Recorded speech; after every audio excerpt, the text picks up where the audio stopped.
Yo, we are back with episode 137 of the Until Next Week podcast. Boom! Why does Jack always jump the gun and just assume we're doing stuff the same? Did you say Jack has a gun? Yeah, I said Jack has a gun. No. I didn't say he has a gun. I said we have a fantasy football league. We've mentioned it in past episodes. We need you to send a message to us if you want to be in that league this year. But Jack was like, hey, I already set the draft date. I'm like, you didn't even speak to us, and I'm a little annoyed. Are you a little annoyed? How are you feeling, Dane? I feel like a champion. Yeah, you do. Jack, we do forgive you, but I'll defeat anybody in that if you were in the league. If you were in the league last year, it doesn't matter this year. You got to message us again. You got to be locked in, and you got to be a fan of the pod to be in the fantasy football league for the Until Next Week podcast. Remember how Samuel colluded? No. You did the collusion. No. And nothing else matters because we're getting into the pod right now. That was for you, Allie. There was no collusion that took place, and I will not answer any other questions without a lawyer at hand. I did not collude with that man. Why did you go that route? What do you mean? That's so weird. It's our great president, Bill Clinton. But yeah, there are roughly, give or take, about 7 people who are confirmed for the fantasy football league. Who's going to get last place? We all know who it is. Well, it depends. We're going to say it on 3. 1, 2, 3. Jack. Lindsay Reed. Jack. No. I think Lindsay will beat you for sure. Oh, there's no way. And then we'll see what else happens. She has favoritism on her side. Can we give her the number 1 pick? Because I want to see how she. It'll be randomized, but I feel like with her having Shepard Thomas Reed.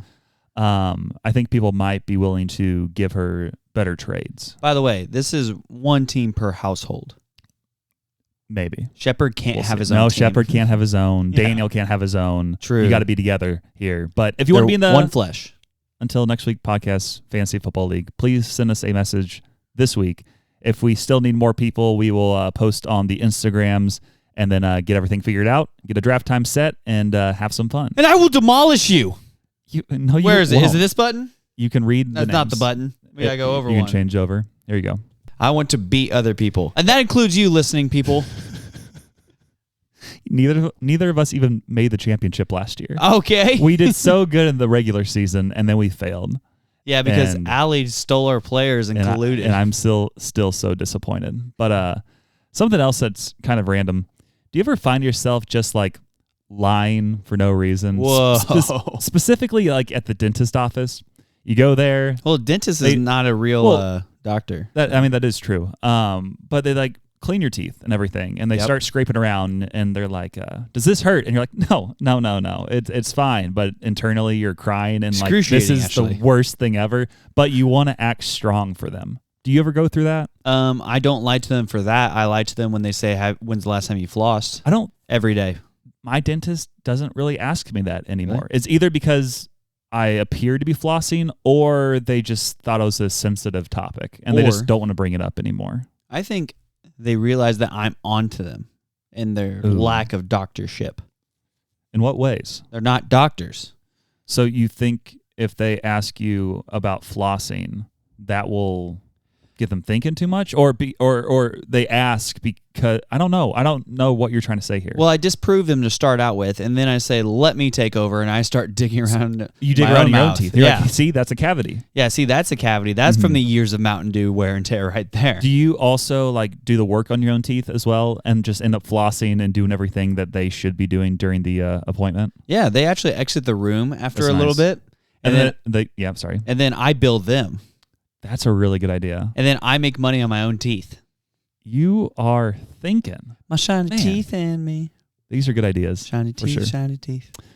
Also, shout out to Chip Skylark. Yeah, Chip Skylark. Yeah. Fairly Odd Parents. Classic show. Well, what is that? Doug Dimmadome, home of the Dimsdale Dimmadome. Yes. That's where he performed. I feel like when I think of the Dimsdale Dimmadome and Doug Dimmadome, I feel like that's just your dad. Doug? Yeah. No, Mark is my dad. No, but I feel like Doug is probably a good representation of your dad. Doug is the entrepreneurial uncle that we'd never wanted. And he always gets you stocks and bonds for Christmas. Which, at our age, is like, wow, thank you. Like, wow, that's cool. And then he found out it was a penny stock. Yep. And you're like, this is worthless. Aerotine Engineering. Man, crazy stuff. Some updates from this past week.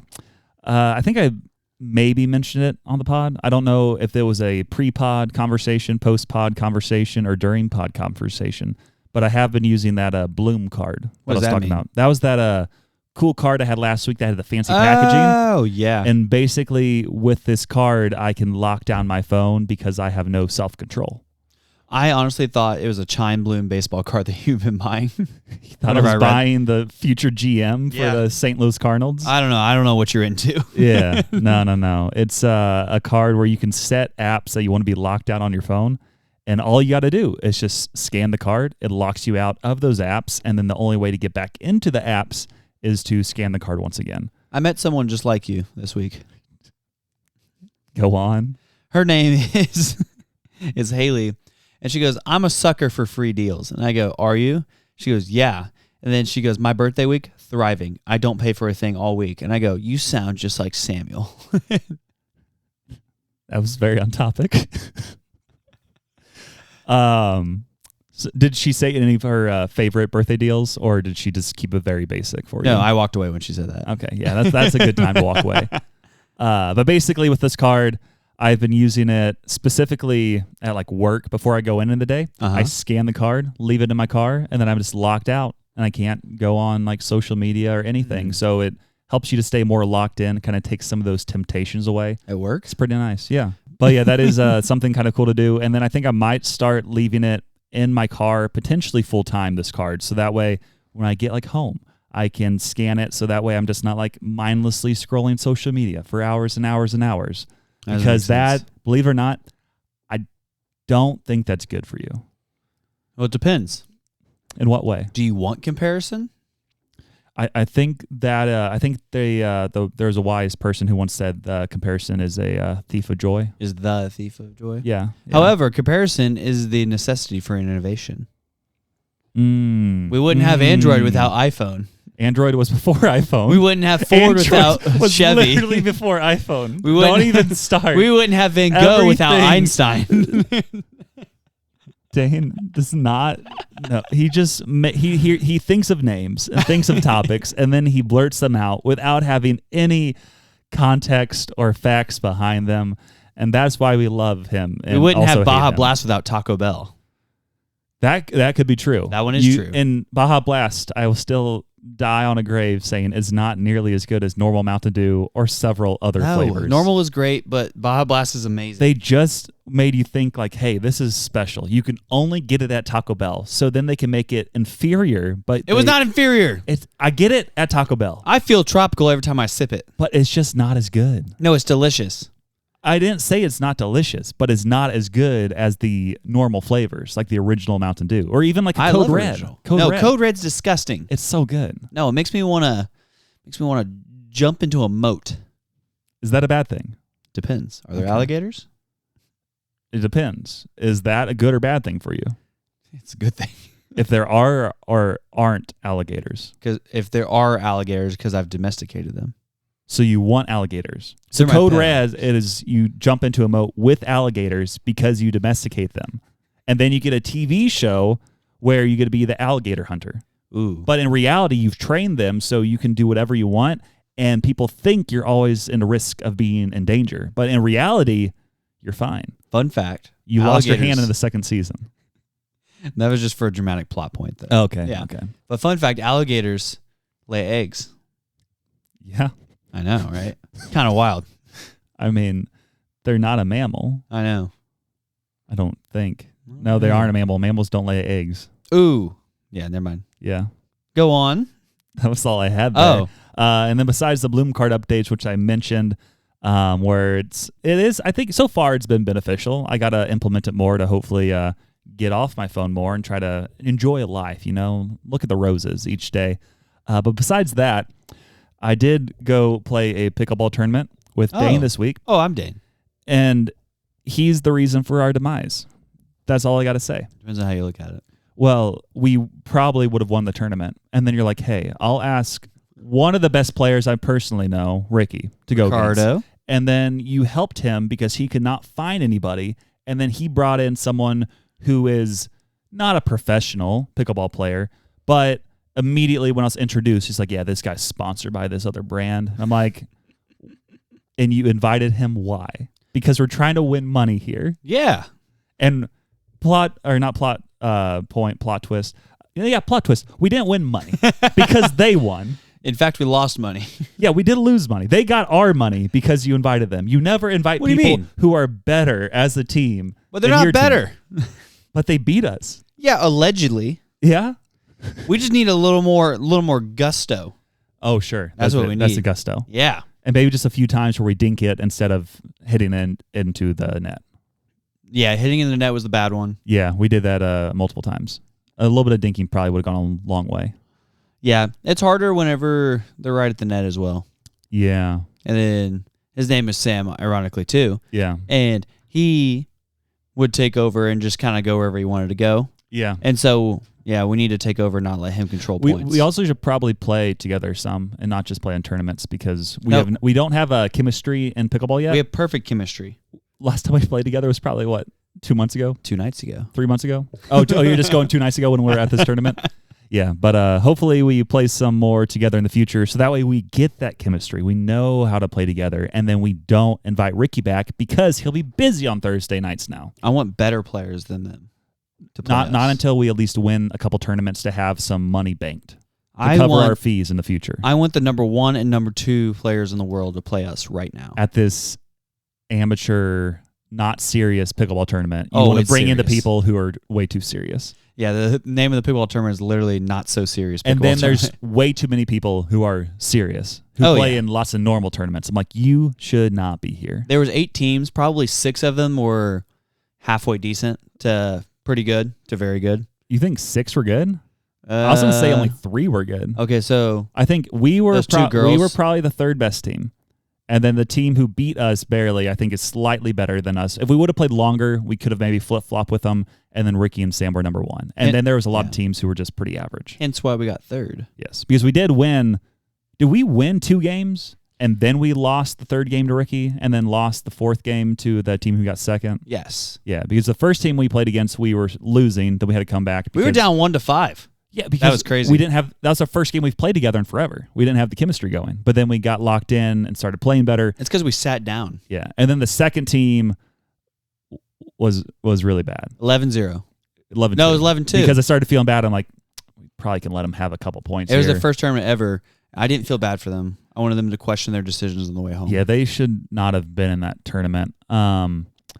And then we played the 3rd team who plays pickleball like all the time. So in reality, if we played a little bit more, we would have probably easily beat them, but they were pretty solid. They also gave Sam and Ricky a good run for their money a few times when they played. They almost lost, yeah. I don't know why they played so well against them, and then we just played like trash. Yeah, because I'm like, there's no way. The team that beat us isn't that much better than we are. No. If we would have played a little longer, if I would have had grippy shoes, or they would have had non-slippery floors, then maybe.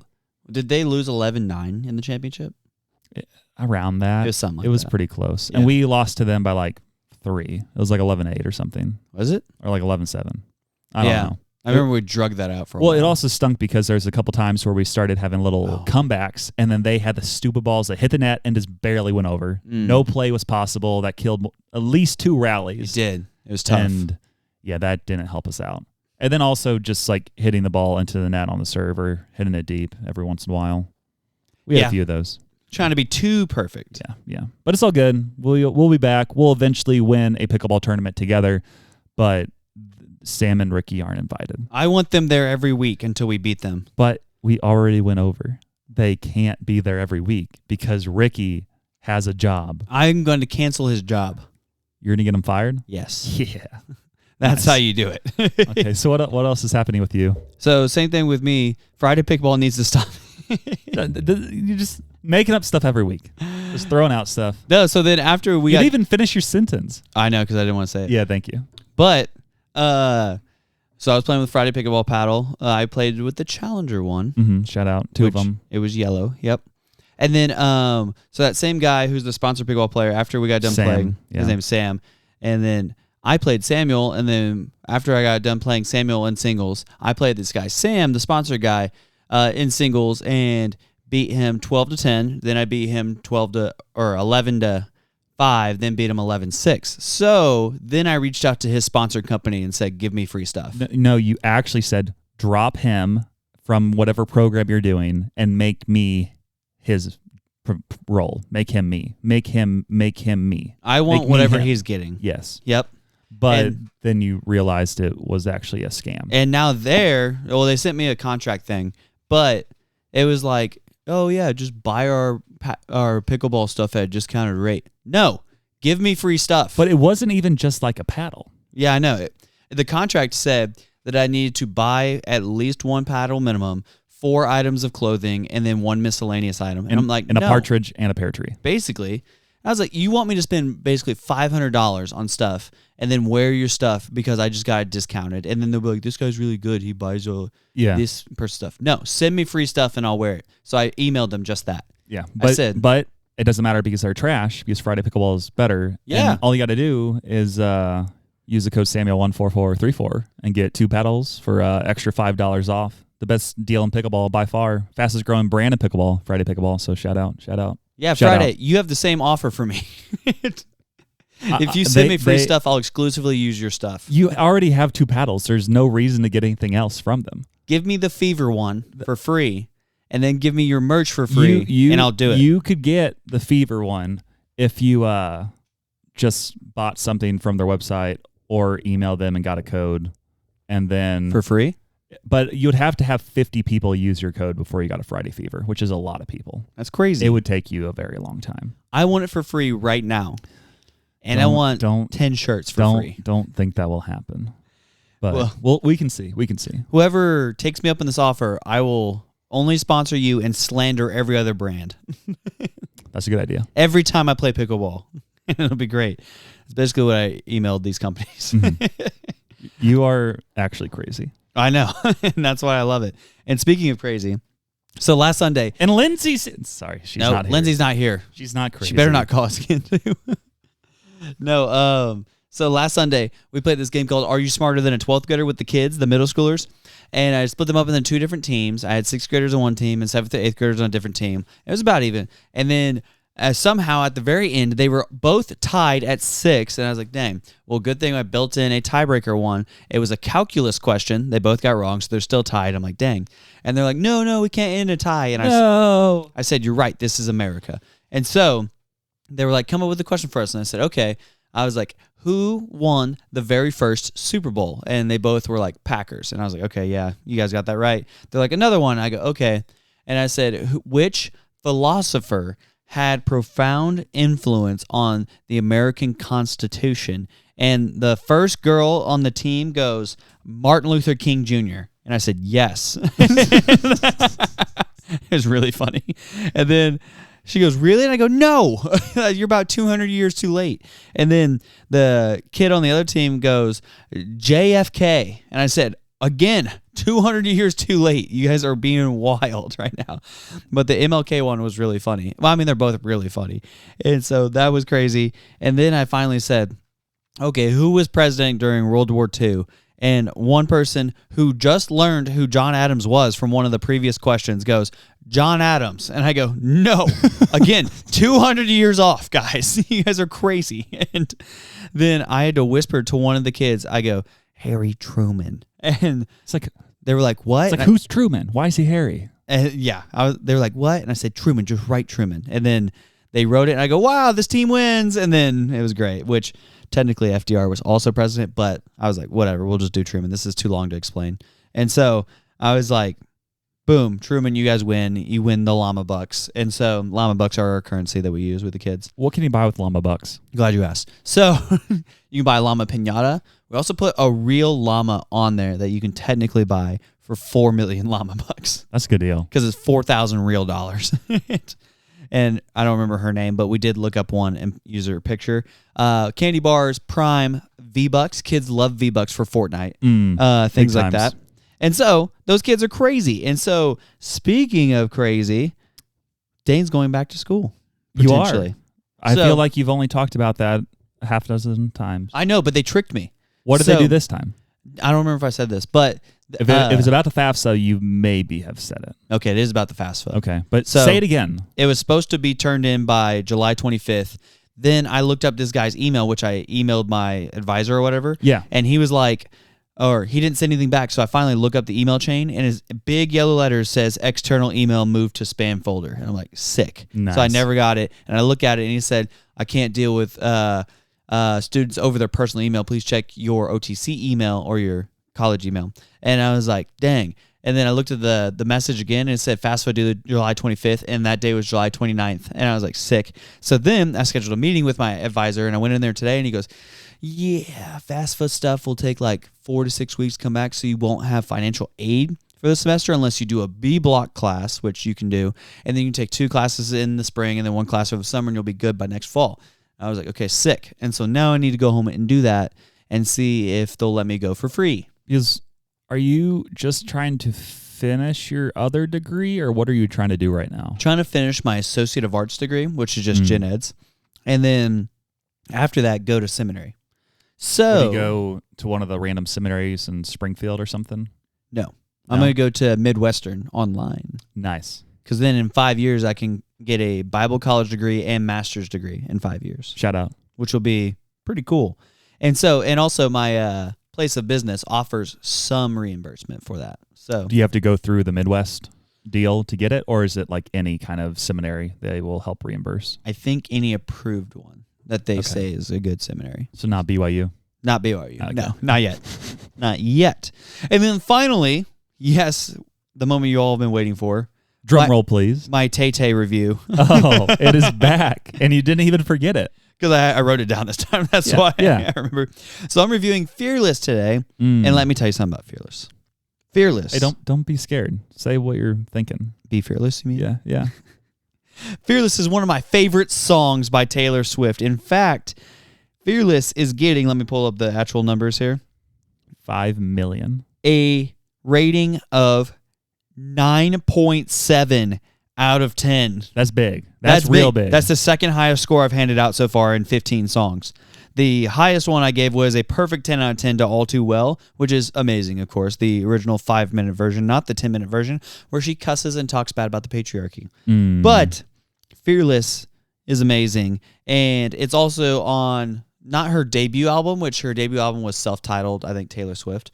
Or maybe it was Tim McGraw. Her album was not called Tim McGraw. I don't know. And so Fearless, I think, was her second album. And Fearless, the song, is amazing. Go home and listen to it right now. Press pause on this, listen to Fearless, then come back and tell me if you agree that it's a 9.7 out of 10. But please come back. But also please come back. Yeah. So, is that there we go. That was beautiful. It really was. And if you would have played it longer, that would have really began to grind my gears. Every time it hurts. You should have sandwiches at recording from now on. Sandwiches? You want to eat sandwiches so people can hear you chew? Every time. We'll make you an ASMR podcast where you can eat sandwiches, and we'll just put that out there. Dane eats. I just remembered something from Pickleball the other night. Each episode, it could be talk about our Patreon. Chips. Oh, yeah, no. And how I would have my dating life as my Patreon. Yeah. And you said wild stuff for me, which we don't need to dig into. Cool. So, yeah, grinds my gears. Believe it or not, Old Navy. Old Navy is kind of grinding my gears. You hate the Navy? No, only the Old Navy. Oh. New Navy is fine, but Old Navy, they had some specials going on. They had this coupon where it was like 60 off $150. And I'm like, I'll get some stuff. Why not? Let's place an online order, and let's just hope it works out because, clothing orders online are always the best route to go for sure because you can try on a lot virtually. I do it a lot. I hate trying on clothes. Oh, you do a lot of online shopping? Yeah. I hate trying on clothes in the store. Don't you love it, though, when you get it and then it's like, this doesn't fit. Especially mediums. I ended up buying about 19 items. Dang it. And let's just say it was a nice combination of like some polo dress shirts, some like khaki type pants, some athletic shorts, etc. And on several of these, I decided to purchase 2 different sizes, so that way I knew I'd have to return some. That's crazy. which is fine because you can just go to the mall here in Springfield and return it and be fine. Okay. And I was fine with like a lot of the shorts I purchased. I got rid of the extra large tall sizes because I'm not chunky, and I kept the large tall sizes for myself. Yes. But then all the nicer clothing, like the dress pants, which I checked my Old Navy sizes ahead of time, and I'm like I don't know, like 34, 36 or something along those lines. And I'm like, I'll order this exact size of this pair of like dress pants. I'll buy every color. I'll buy all 4 colors just so I have varieties. But the type of fabric was supposed to be like this more athletic wear Egyptian stuff. cotton. And whenever I got it, it looked extremely cheap, and it just did not fit like at all, and it looked very unflattering. And I'm like, this isn't for me. Not like a glove? Yeah, so that was unfortunate. And then the large, tall polos, they weren't really that large. Or tall. They were kind of medium. And yeah, like medium, like medium. Wasn't even tall. I'm like, if I want a tall shirt, I need the length to go deep down, so that way whenever I tuck in my shirt, it won't become untucked whenever I sit down. Yeah. Because that is like one of my biggest pet peeves, having to always tuck in my clothing whenever I sit. Yeah. But yeah, basically I need to return like 13 or 14 items at Old Navy because they are just not consistent in their sizing. So, and what also stinks is I had that 60 off 150 coupon, and I'm like, well, I used that, and now I can't use it again, so I got to wait a little bit. But then I'm like, I got these emails where it's like, hey, you got another 60 off 150. I'm like, sweet, I'll just repurchase this other brand or other type of clothing from Old Navy, which I've got in the past, which I know or I think should fit. And then I was going to use the code, wasn't working, and then I saw, oh, this isn't in effect until like the end of September. Yeah. So Samuel 14434. Yeah, Samuel 14434 is the code.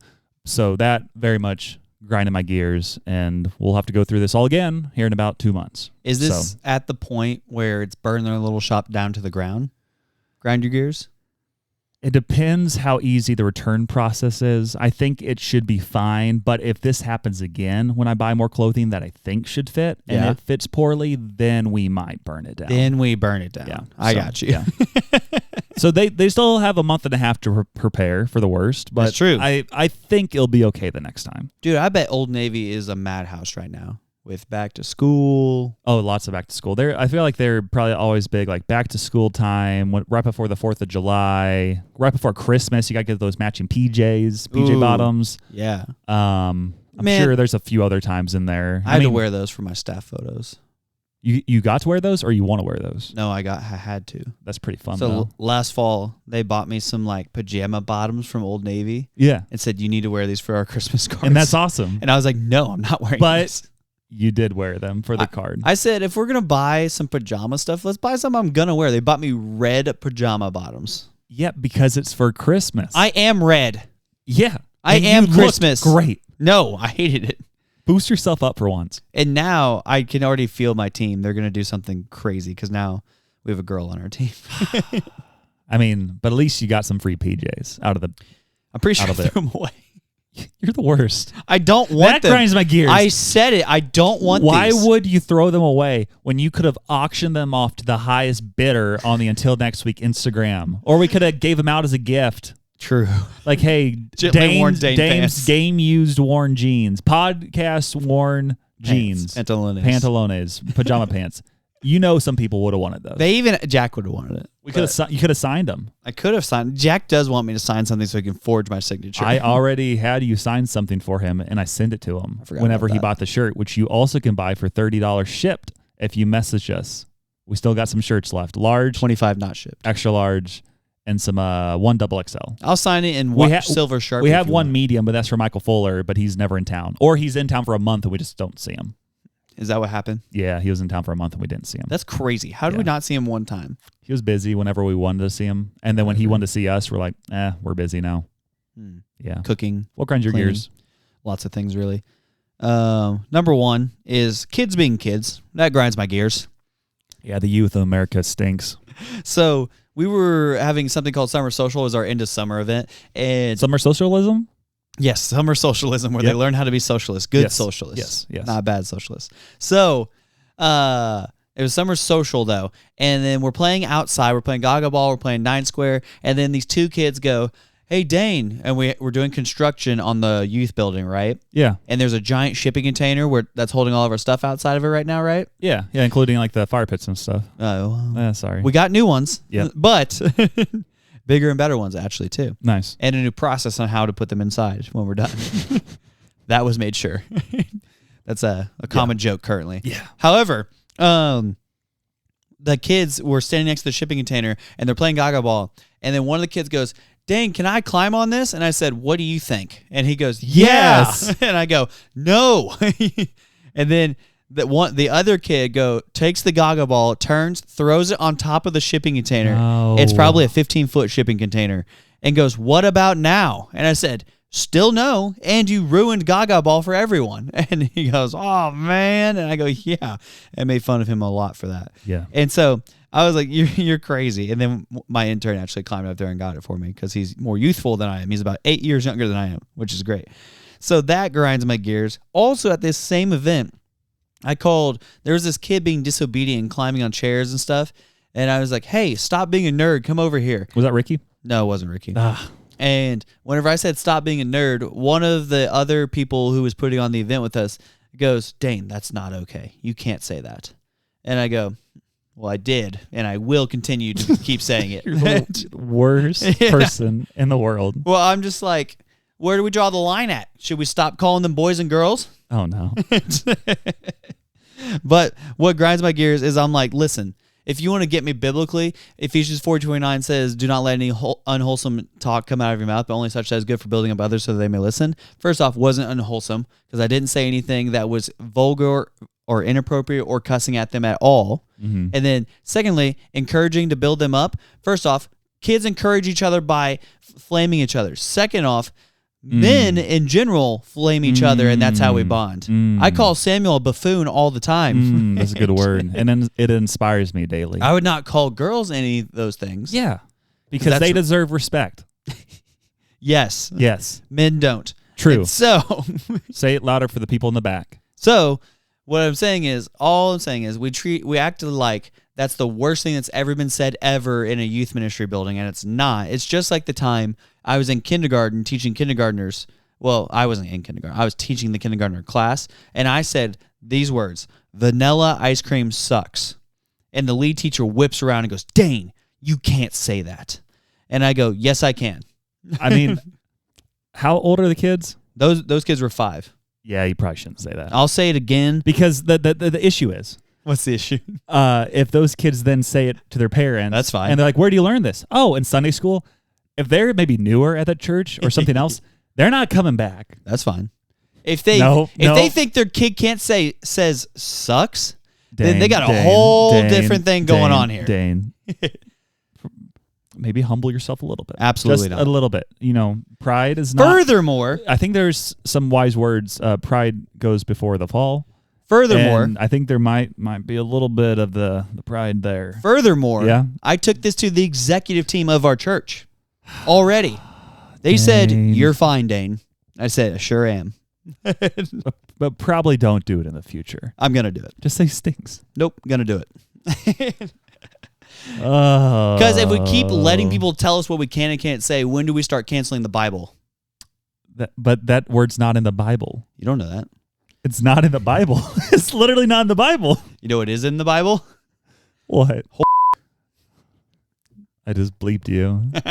Okay, so are you done with all your grinds my gears before we officially get canceled and you get fired from your job? Yes. Okay, nice. Why do we do this podcast? Yo, it's that time of day, so listen up, because it's time for some sports talk, the segment where we boldly analyze things we barely watched. Did we do research? Factually, no. Emotionally, yes. We're talking Big Daddy hacks, devastating sacks, and fourth quarter comebacks. But most importantly, no soccer. We're back. You're the worst. Oh, yes, we are back to sports talk. And Yadier Molina, yes, the St. Louis Cardinals catching legend, was back in the dugout the other night for the first game of the Cardinals versus Cubs series. And no, he was not the head manager, which could be potentially what his job is in the future, near future. And he was not catching, even though he probably would have been better than our catcher. He should have been catching. But he was like an assistant coach. And people went nuts. The stadium was packed, probably more so because they were playing the Cubs at Busch Stadium. On a Friday. But interesting stat is that, yes, the Cardinals were only at like 500 before that game. They won the game, I believe, 5-0. And now they're one game over 500 against the Cubs. Or one game over 500 for the year, but they played against the Cubs. And in all the games this year, the Yadier Molina was not a coach in the dugout. The Cardinals have given up 719 runs. And also, we're just right at 500 winning percentage. True. But in the times that Yadier Molina's in the dugout helping coach, they have given up 0 runs, and they have 1,000% winning percentage. 0 runs, I 0 think dugout. I think that should be enough to make him the manager of the St. Louis Cardinals next year. And I'm fine if Ollie Marmol's still a coach, but he has to be like a bench coach. I'm fine if Ollie Marmol never coaches again. You're the worst. But yeah, that was just something that was pretty interesting. Also, I saw that the Patriots unveiled a Tom Brady statue this past week, and it was kind of like larger than life and everything else. And he got to give a speech, Tom, to all the fans and media and everything else. And he said, "This statue isn't just for Pats fans. It will also give the Jets fans something to throw their beers at as they leave the stadium every year, probably in the second quarter, maybe in the third." Goodness. I love that. And I was like, whenever he was playing, hated that guy. Hated him, hated the Patriots, hated just how much he won. And that's kind of how I feel slightly. It almost towards like the Patrick Mahomes type. Even though I don't truly hate him, it's just when you see someone win so much, it does get annoying. And I am tired of the Chiefs fans. Yeah. But it's okay. Tom Brady post football, he's really starting to make himself into a likable guy among the fans, not among his wife and kids because they got divorced because he played football. But everything else, he's looking better. And I hope to meet him one day so he can sign my chest. Oh. Or just like a football or a card or something. Or all of it. Just anything. Anything I give him, I want him to sign. That would be sweet. Sign your chest and then get that tattooed on you. Yeah. Also, the Clayton Kershaw and Max Scherzer, they pitched against each other the other night, which is pretty wild because they are both legends. They'll both be future Hall of Famers. They both have over 3,000 career strikeouts. And what's even more interesting is, so their first game they ever played, they pitched against each other in 2008. I saw that. It was Scherzer versus Kershaw. But what's even wilder is they both were fill-ins because the original matchup was supposed to be Greg Maddux, who's one of the greatest pitchers ever, Hall of Famer, against Randy Johnson, one of the greatest pitchers ever, Hall of Famer. And they were at the end of their careers, and it's like they almost handed off the torch to these two guys to just go on and become two of the greatest pitchers of all time as well. They lit the baseball on fire and handed it to them. I don't think that was the case. It was in L.A., so you never know. There's a lot of fires around there, but I don't think they actually lit the baseball on fire. But also shout out Max Scherzer, Mizzou alum, Missouri guy, should have played for the St. Louis Cardinals, but our GM is not great. Dude, I heard Molina doesn't like Mozeliak. Well, Mozeliak is going to be gone. Yeah, Mozeliak's a bum. And that could be another reason that he wasn't hired as a manager immediately, and maybe why he was like, hey, I'll have Ollie Marmol be the manager until I'm done, and then the new GM can decide whatever he wants. Yeah, that's fine. But yeah, I can understand why Yadi might be a little annoyed with him here and there, but it's all good. It's all good because Yadi was there, and now he might be the manager in the future. We'll see. But that's all my sports talk for this week. Wow, welcome back, guys. Yep. Dane, what's happening in your sports talk world? So we're breaking down the NFC East. In what way? We're going to tell you who's going to win the NFC East so that you guys can bet on him later. Who did you break down last week? Last week I did the NFC West, I think. Okay, nice. Yeah, last week was NFC West. The week before that was NFC North. Mm-hmm. And then let's see here. No, I didn't do one before that. So yeah, this is the third week. Here we go. So my projections for the NFC East is the Giants will get last, the Cowboys will get second to last, the Commanders will get second, and Eagles will get first, just like last year. Unreal. That's my projection. I think it'll be exactly the same. So in fourth place, we have the New York Giants. Oh, shout out. They were 3-14 last year. And they will go 5. Improvement. And what is that? 13. Is it 13? No, 5 and 12. There we go. Yep. They were 3 and 14 last year. Yep. So that's a big improvement. Yeah, they got a better O-line this year. They got pretty good receiving core. The defense is actually going to be pretty good for the Giants. Yeah. But the offense just doesn't have a good quarterback. Jackson Dart, I don't think is the answer. Put Jameis in. He's our guy. Jameis, I just want him for the interviews. Oh, yeah. And the encouragement words. Encouraging words. Encouragemental words. 3rd place. This was hard to say for a lot of us, but it's going to be the one. No. The Washington Cowboys. No. I don't know who's going to be 3rd place. You know who it's going to be. It's going to be the Dallas Cowboys. It's probably going to be the Cowboys. Yes. And they were 7-10 last year. They're going to go 8 and 9 this year. So slight improvement. Yeah, slight improvement because if Dak plays all the games, I think their ceiling, best case scenario for the season, roof. Is 10 and 7. Their ceiling is the roof. Ceiling is the Michael roof. Jordan once said. Our ceiling is the roof. The ceiling is the roof. Okay. Wait. Okay. What, Michael? Man. Michael, just play basketball. I saw a mock trade for Micah Parsons though that I was like, I don't entirely hate that. Do you get a Scherzer? No. It was What do you get? to the Jets. Micah to the Jets for Breece Hall. Their Running back? Yeah, running back. Yep. Their defensive end, I can't remember his name, but he's made, or he was a Pro Bowler 2 years ago. I can't remember his name. He's on his rookie deal as well, though.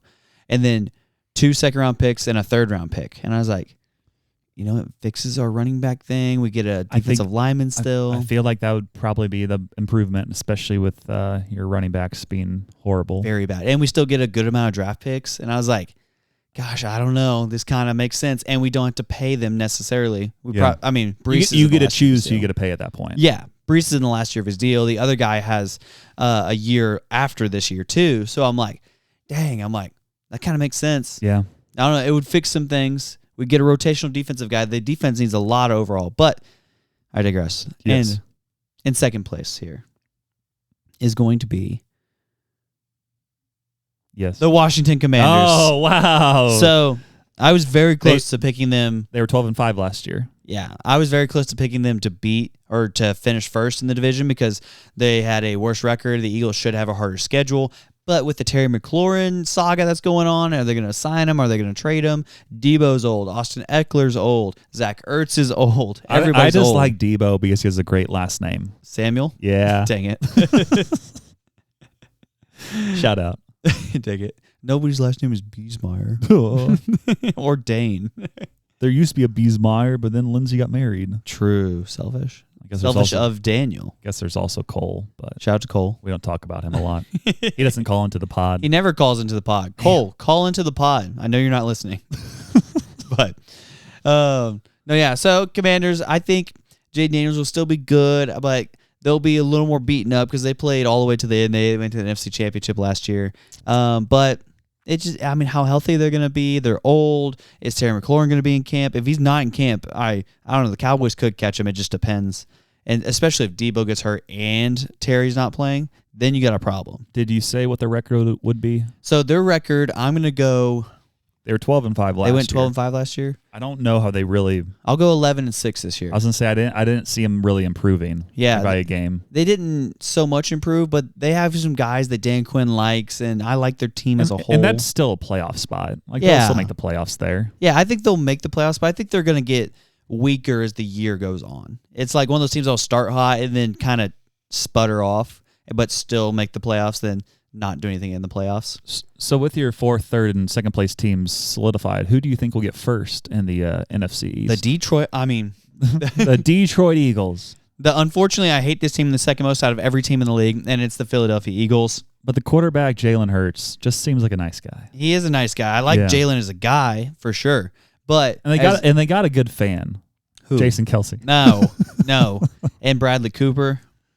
No, you should have stopped at Jason Kelce. Dang it. That was good. He ripped off his shirt for he ripped off his shirt for the Chiefs.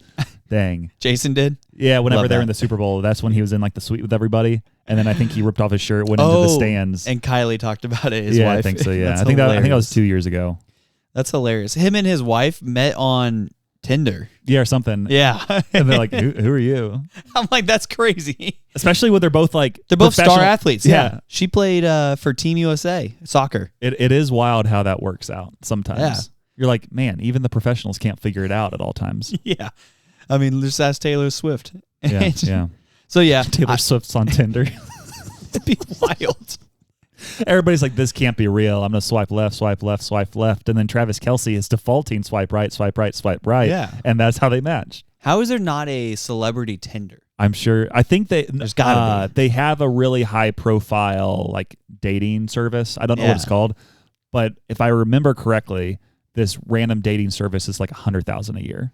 Deal. Give me 3. Yeah, you keep talking about it, and or talk about whatever, and I'll try to search this. So the Eagles are good. They're bringing back everybody. Their running back, Saquon's going to be great, obviously. But will he be hurt? He's usually hurt, and then he had a really good year last year, played the most amount of games in the league, obviously, and then rushed for almost the new record of rushing. And so a lot of wear and tear on those tires, and he's only getting older. And then A.J. Brown, Devontae Smith, I think they're both like dealing with like minor injuries coming into the season. And so we're working on it. And then after that, they're looking to, they got Dallas Goedert. The defense is always really good. They lost Kellen Moore, their offensive coordinator. So it's like, will they take a step back? I don't know. But I still think what'd they go last year?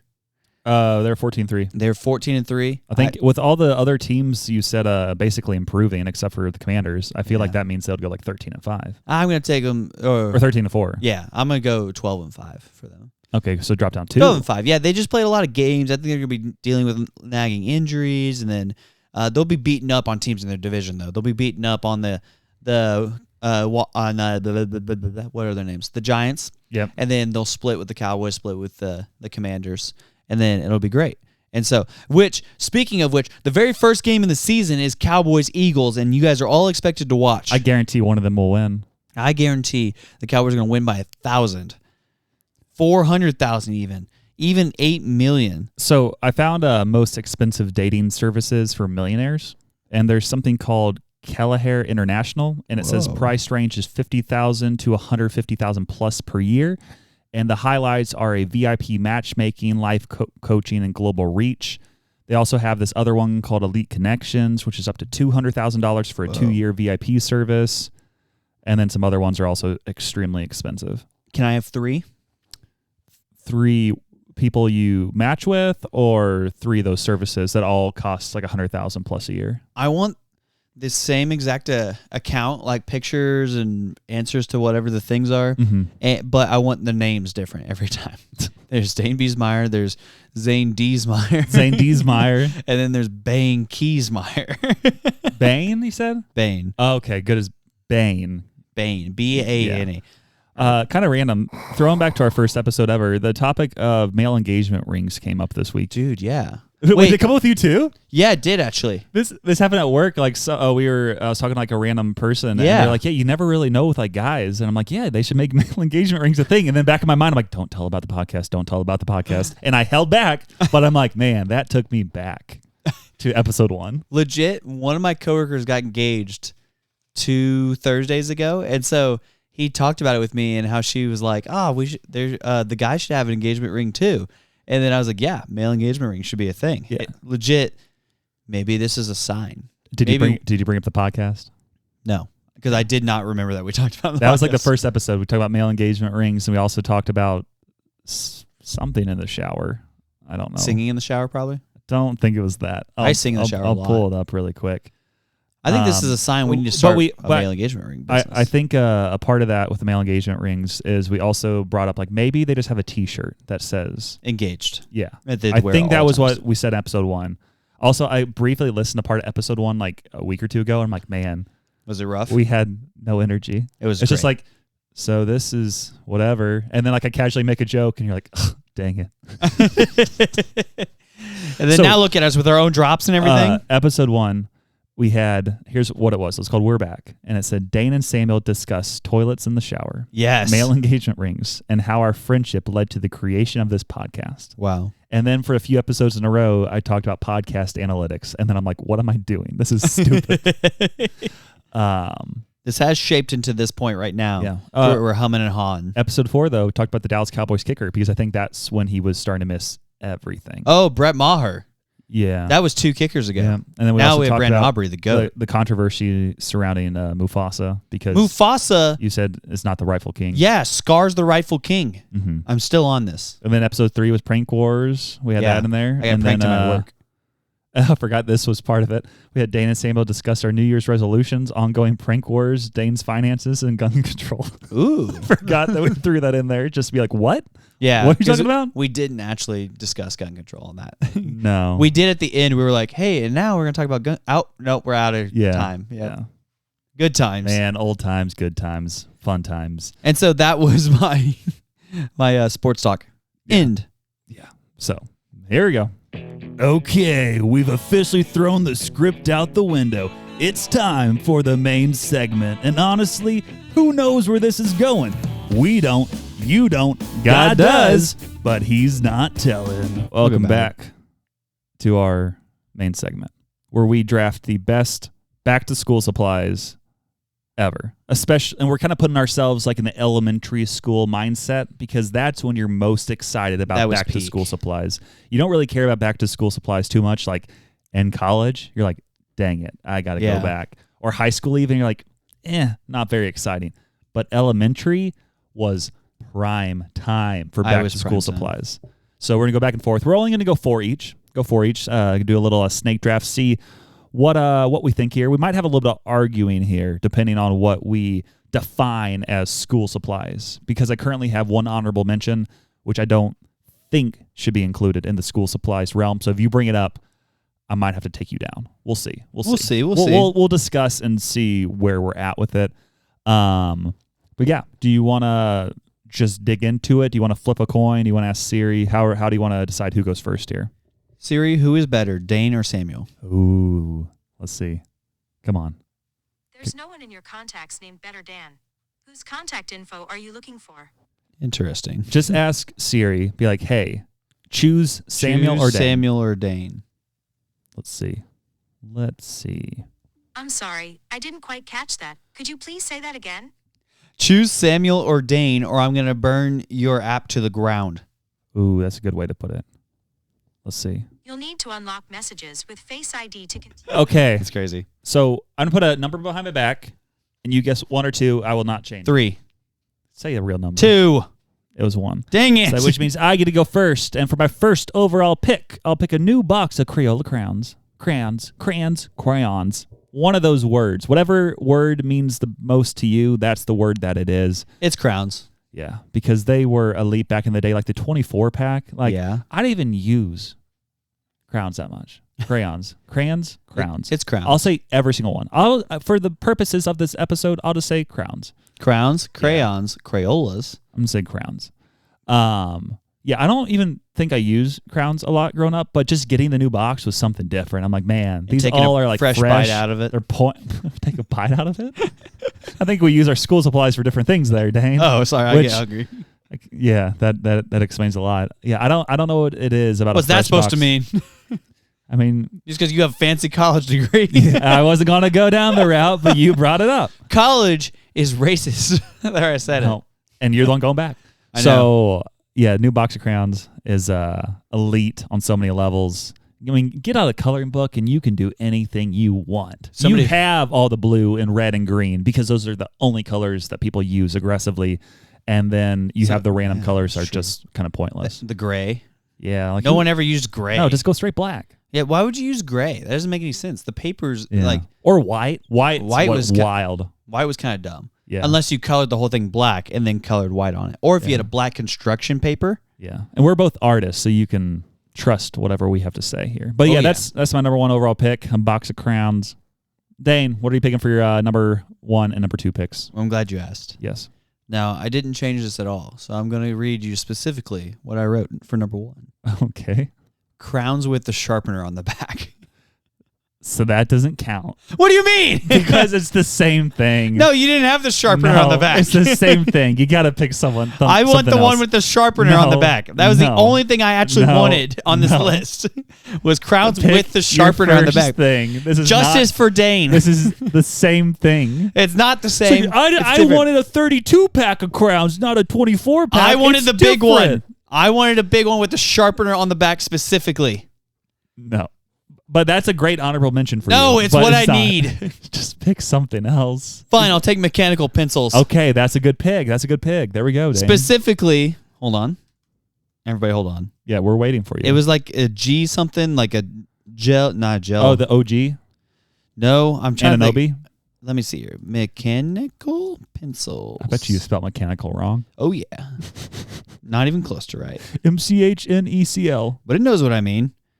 These mechanical pencils right here. Are they ones They that are like kind of like the clear ones? Yeah. With like they're kind of like black, but then on the thing that the little clip parts a different color. Not what I was thinking. You wanted Papermate. You wanted the big ones with like the gel bottom. Yes, Okay. I want that. And so the description here is Papermate Clear Point number 2 mechanical pencils 0.7 lead multicolored. So 0.5 was too flimsy because it was thinner and it would break all the time. 0.9 was too thick and it would be kind of weird. And then you had to get the ones with the extra lead that comes with it. Yeah. And so I would get one of these bad boys and then buy a thing of lead and I'd have a pencil for the whole year. Solid. It was a good time. Okay, so that's your number 1 overall pick. What is your number 2 overall pick, Dane? Well, now you took mine. Yeah, I did. But you've had plenty of time to think about it. So my next one is the Scholastics Book Fair. That's not a back-to-school supplies. That's an event. I choose gym class. I choose lunch for the best school supplies. So I can't choose the book fair? That's not a school supply. So you're saying we should burn the books? I choose the opening night football game as my number 2 overall pick for school supplies. I would take that. So Samuel's saying we should burn the books now. Yeah, I am. So what's your number 2 school supplies? Now you're just vetoing all my things. Because you had one that I already had. And then you chose something that's not, it's just invented by. Fine. Yes. Fine. I can't even think right now. But then when you're going next, I'm going to have to do some more research because now 2 of the 4 that I drafted are out the window. Because 1 was legit. But then I got to go first, so then it became irrelevant. But then Scholastic... Crowns with the sharper on the back should have made it. No, it shouldn't have. Okay. Such a Scholastic Book Fair. What's your next pick? That's hopefully a real school supply. Okay, this one's real. Okay, let's see. This is a TI 84 Plus calculator. You had that in elementary school? Well, I mean, wow. Dang. I wrote this down before you said elementary school. But, okay. But also I looked it up. You remember those bad boys? The ones, the graphing calculators? Yeah, that was specifically. Big in high school. My dad was so upset that it was on the school supplies list. It's like $80. Oh, yeah. And he was like, I'm not buying this. I'm not buying this. It's clutch. I had like this cool blue cover that went around it that was like rubber. Very nice. Mine wasn't blue. Mine was either black or navy. I think it was black. It was fun, but I didn't know how to use a lot of the features, but it was cool. Oh yeah, I barely knew how to graph anything, and I definitely did not use that for $80 worth. I could have gotten a regular calculator, been just fine. Every once in a while, they would show you really complex formulas, but then I'm like, is this really needed? How to get the actual graph when you would plot y equals mx plus b. Yeah. That was crazy. So that was your number 2 overall pick? Oh, yeah. TI 84 calculator. So what's your... that was your 2. So now I'm up. Cool. New spiral notebooks. Ew, those are gross. And we're not going the college bound or college ruled at that point. We're going like the normal, like thick area where you can write big letters. I'm trying to remember. Like wide ruled. I think it's wide ruled. Yeah. What's the composite notebooks? Yeah, those are the ones that didn't have like the spiral thing, but they were like a little bit smaller, and those are more for like English classes, I feel like. Yeah, they were, because they would for some reason the English teacher would put composite notebook on there, and it's like, why? It's paper, write on it. I don't know. I guess it just seems more writey, more artistic. It does seem more artistic, but that's about it. Yeah, but those were cool too, but that wasn't enough for my number 2 overall pick because the spiral notebooks you could get like red, green, blue, yellow, orange, etc. Go and open up that door right behind you. Okay. Yeah, look at it really quick. Looky there. Spiral notebooks for days and some composite notebooks at top. Oh, my goodness. And some folders. You can get a lot of ideas. Those were probably all purchased back in the elementary school days. But yeah, very fun. I mean, you had to think, like, I got red, green, blue. And then for like the classes, you're like, which color goes best with each class? So like red, that's typically like a good history. Oh, we're talking about this now? Well, yeah, because I like have strong opinions for like about green's always science. It is science. Always yes, science. I concur with that one. Red, I feel like most of the time I lean towards history. So I did reading for that one. Okay. class. Yellow's more like history. I did math. Okay. For yellow. I think blue I maybe went math. Blue was... Blue, red, and yellow could be mixed around. Green, always science. Green has to be science, always for sure. science. The other ones you could have a little more flexibility in. I always did green for science and yellow for math, for sure. Mm-hmm. And then after that, it would be like, what other ones did I get? I do red for like social studies sometimes. Yeah, which social studies history, yeah. Yeah. And then I would do blue. Because of all the blood that our soldiers spilt to give us this free nation. Moment of silence for respect. Yes. Thank you. All right. And then, I don't know what other colors would happen or what other classes I had. I had a class called Math Science Integration. And so that one would be blue for me sometimes. Yeah. Home ec, or we called it FACS, Family and Consumer Sciences. Yeah, that was good. I made a pillow there and pants. Shout out. Yeah. The pillow is somewhere. Okay. My number 3 overall pick. And originally I didn't know if I'd go this high with it, but I think I'm going to do it. The Spacemaker containers with like those small round bumps on the top that hold everything. You put pencils in there, you put sharpeners in there, you put erasers in there, etc. You put like all your school supplies. It's like a small little box. Pencil box. Well, but it's like it was like a little bit bigger than they have like skinny pencil boxes, and this one's like, I don't know. Look up a picture and show me. That way I know. Because right now, this website where I put list of 100 school supplies, it puts driver's license on here. Yeah, that's not it. It's kind of looks more like this. Yeah. That's what I was talking about. Yeah. So and because they also had like those, so these were also pencil boxes I had later on in life, like this. Yeah, those ones sucked. Yeah, those were like really cheap, but the Spacemaker ones, those were clutch. Like they were, you could put a little bit of everything in there. Maybe hide like a little snack, but like a granola bar. Always put snack with your pencils. You do anything you want in there, like whatever you think. That's crazy. Whatever you think is best, that's what you go with. So that's my number 3 overall pick. And Dane, what are your last 2 picks?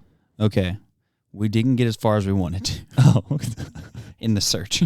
Sorry, but I did get one here to talk about while I keep looking for another one. I think I have one here that I can do. Okay, so a sick new backpack.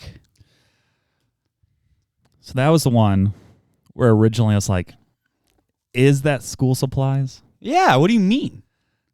I use a backpack still, I guess. I guess just in my mind, which I'll let you have this one because I rightfully took away your other ones. And this is one that I had for honorable mention. But I'm like, when I think supplies, I think more of like the stuff that you kind of like run out of on like that you have to replenish more so throughout the year. Well, my backpack would rip. I guess with you would need to replenish the backpacks because you were really rough with them. Because you'd be throwing them at Lindsay and Cole and everybody else. Did I tell that story on here? I broke a figurine throwing my backpack at Cole. So I didn't know you did that. Yeah. What grade? We were probably middle school. Because we were wrestling over who could have the TV and watch whatever was on the TV. And we would wrestle all the time when we got home. And then Cole slammed into the couch. And then I picked up the backpack and flung it at him. And he ducked it like a dummy. Yeah. And then it hit this deer figurine that our stepmom Tammy loves. And it broke the antlers off of this deer figurine. And so we stopped fighting, of course, and tried to fix it. And we did. And then 5 years later, on Christmas, we revealed that we did that. That's wild. It was hilarious. Did you get like the colorful backpacks or like the ones that were like sturdy? Like what kind of routes would you go with those? My backpack tastes like ebbed and flowed throughout the years. At first, it was a regular, whatever my dad Mark was buying us, ugly backpacks. Yeah. And then I got one of those, because was it the one straps got in style that went across your body? Of course you wore one of those. And I had one of those. But even further, I went and think of like a you got a briefcase. Kind of. Oh, no, think of like a cloth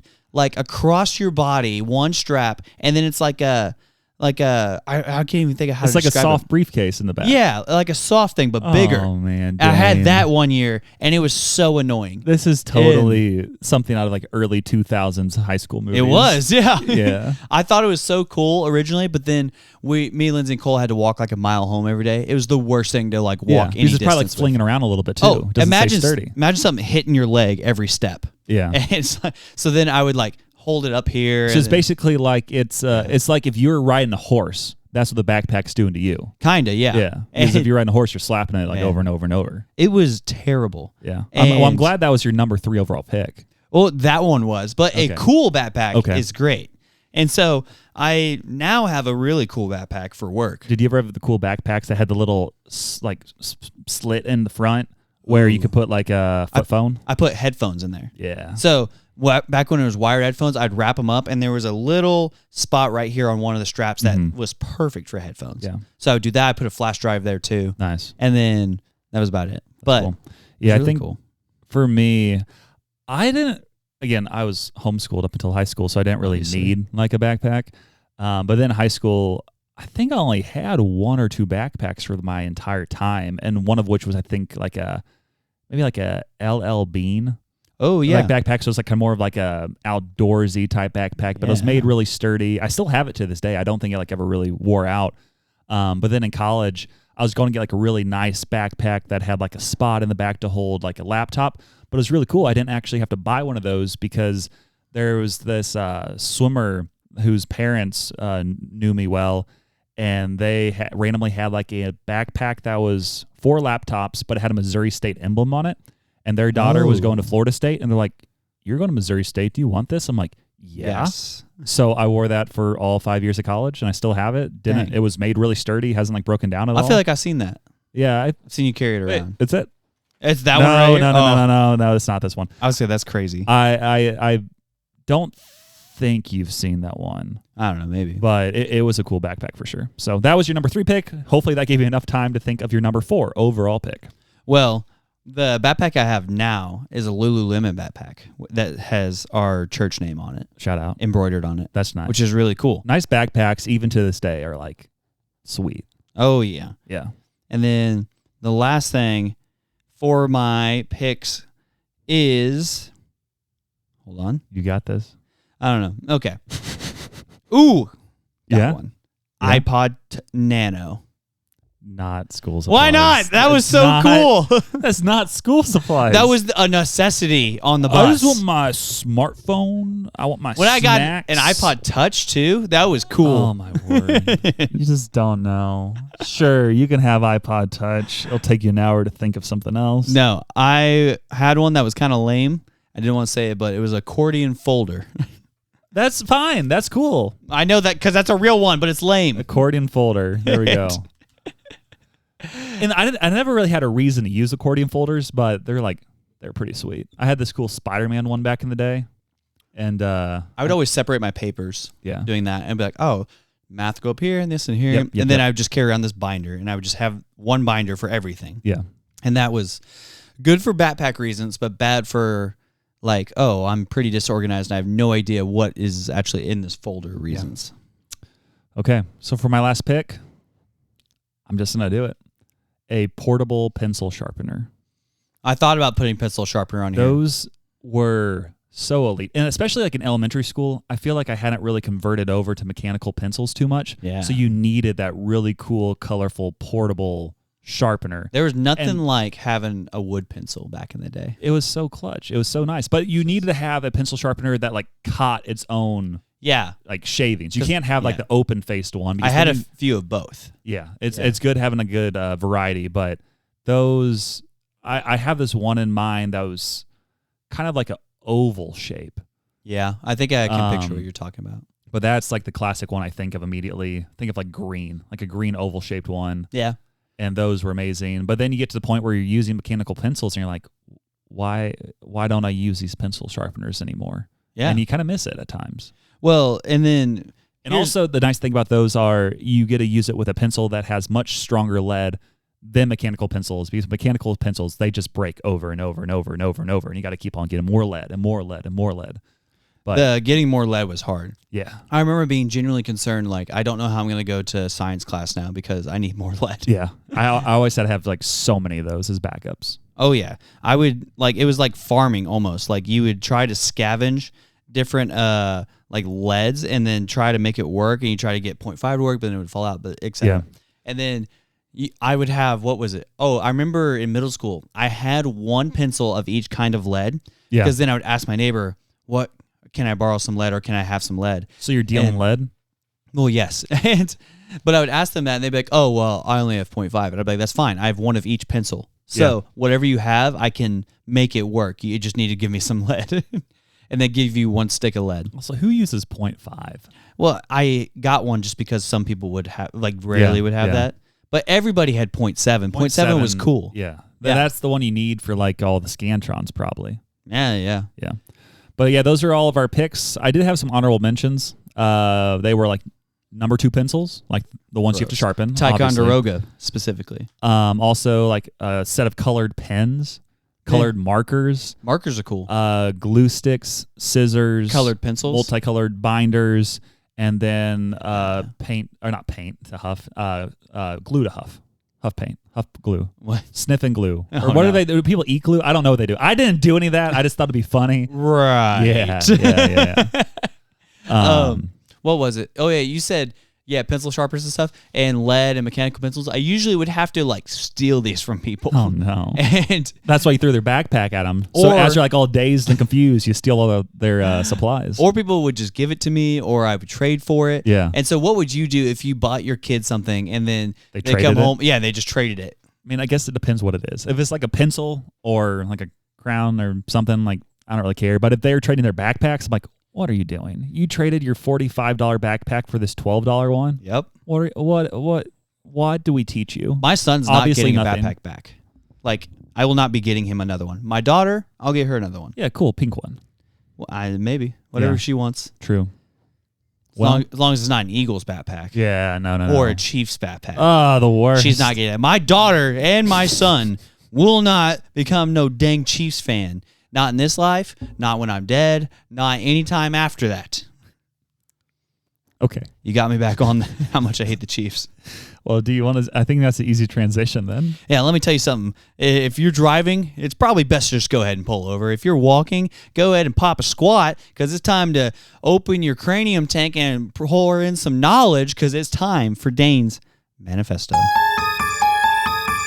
Yes, your brain is referred to as a cranium tank because Dane's Manifesto is all things manifesting. And now we're keeping the theme of fantasy football because your fantasy football drafts are happening soon. And like what we already said, I interrupted Dane. I'm sorry. But if you want to be in our fantasy football draft, send us a message ASAP. And we will try to, whoever sends us messages first, they will be highest priority to get into this league. So yeah, some of you might be having your drafts right now. Some might be having them all the way up until the last weekend before the season, which I think is Labor Day weekend.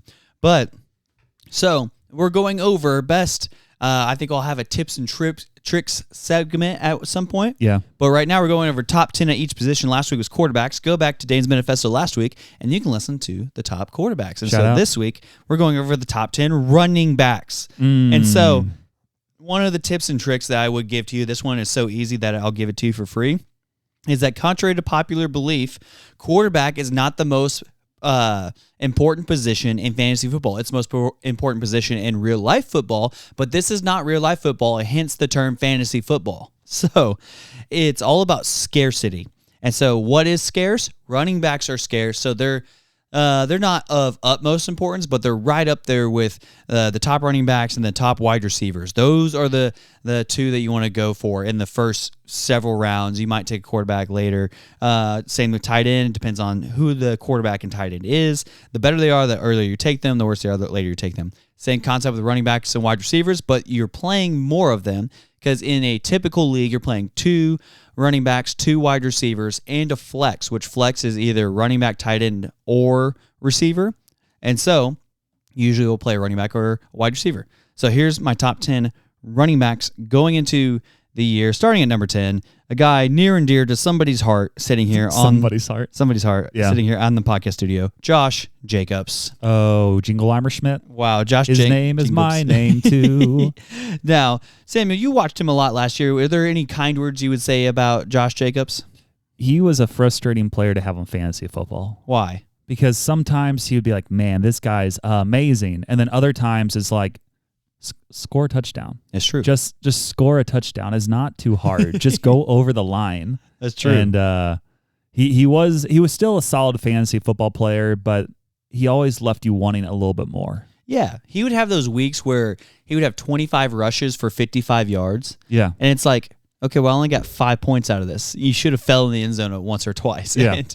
And so, yeah, he gets the volume a lot, which is what you want. But you want him to turn that into more like 115 rushing yards instead of 55. But if he gets in the end zone a lot, then that's great. So the guys who get the ball more, like Josh Jacobs, are going to be typically better players. So he's a true 3-down bell cow back, and he comes in at number 10. Nice. Number 9. This one's a little surprising. Some of you guys may not even know who this is. Ooh. Chase Brown. So he's the running back for the Bengals.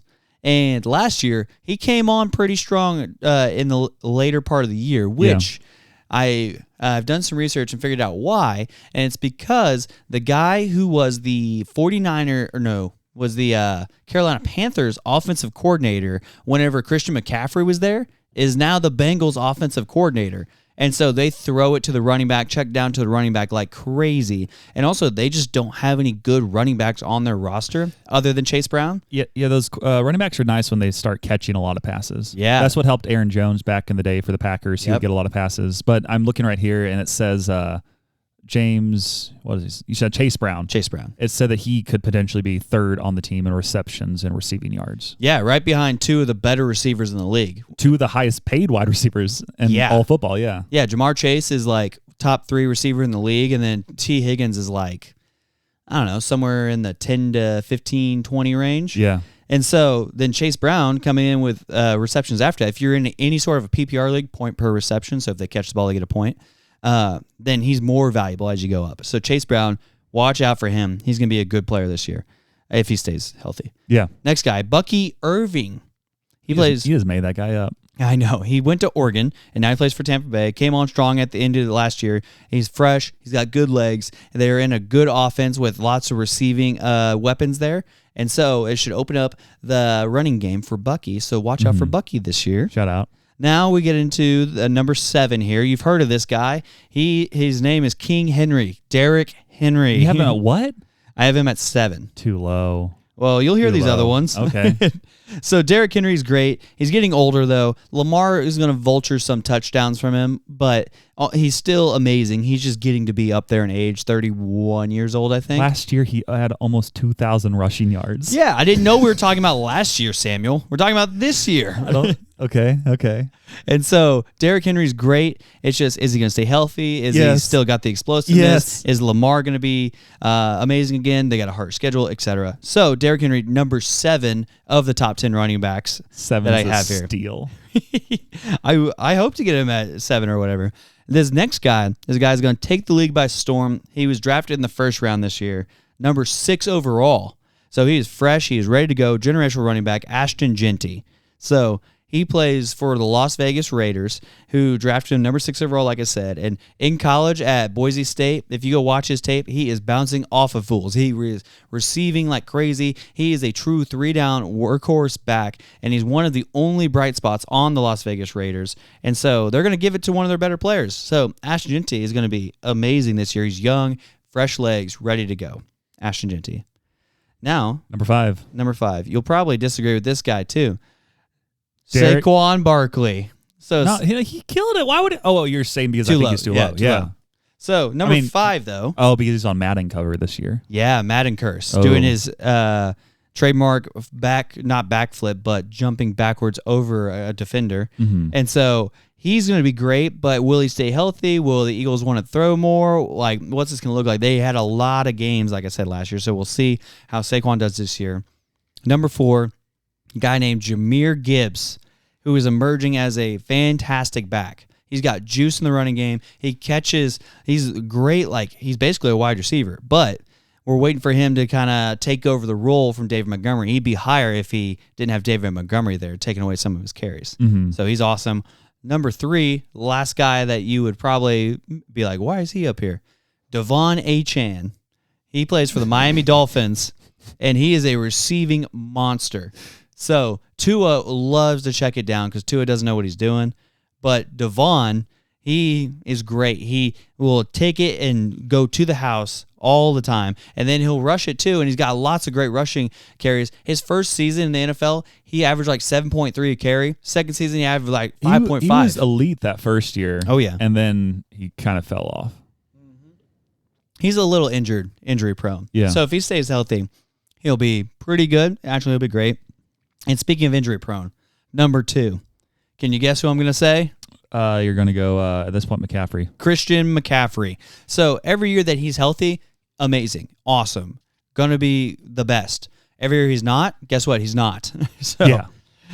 So until he decides he wants to hang it up or gets into his mid-30s, even when he's in his mid-30s, he'll still be a really good running back because he's also amazing at receiving. Yeah. He's a complete athlete. I think he was the first running back to ever have 1,000 yards rushing and 1,000 yards receiving in the same season. He's so good, it's ridiculous. Yeah, he's a great receiver. Remember that one game, I think he had a rushing touchdown, throwing touchdown, and receiving touchdown? He's one of the only guys to ever do that. I think he is the only guy to ever do that. Yeah, he's elite. And so if he's healthy and he's there for you, he's late first round, early second round, take him. I'm going to take him. Yeah. Because I don't draft scared. So that leaves one guy. Bijan Robinson. Bijan is ready to take off. He can receive, or he's a good receiving back. They have a young quarterback who wants to hand the ball off. They have an offensive coordinator who loves running the ball, and Bijan was also one of those generational guys coming out of college. And he's finally getting the amount of snaps and the amount of carries and being a third or 3-down guy that he deserves to be. So Bijan Robinson, number 1 overall, he will go somewhere in the top 5 of our draft. Did you say Jahmyr Gibbs? Yeah, he was number 4. But you didn't put Jonathan Taylor in your top 10? No, Taylor I have Kyron at 12. Williams, you also didn't. Kyron's at 11. Those are literally the next 2. I just randomly, I asked AI just to see, and they, for PPR format, Yeah. Which is points per reception, right? Or something? Point per reception. They had Saquon Barkley, number 1, Bijan, number 2, Derrick Henry, number 3, Jahmyr Gibbs, number 4, Jonathan Taylor, number 5, Josh Jacobs, number 6, Ashton Genty, number 7, Christian McCaffrey, number 8, Kyron Williams, number 9, and Devon Achane, number 10. Yep. So tell ChatGPT they can shove it. ChatGPT, you can shove it. Let's see what they say. I'll tell you what they say. Hey, Samuel, I hear you, and I'm here to help, not hassle. If something's off or frustrating, just let me know what you need, and I'll adjust. Whether it's fantasy football, podcast ideas, or sorting through your to-do list, I've got your back. Want to dive into something fun or knock out a task together? No.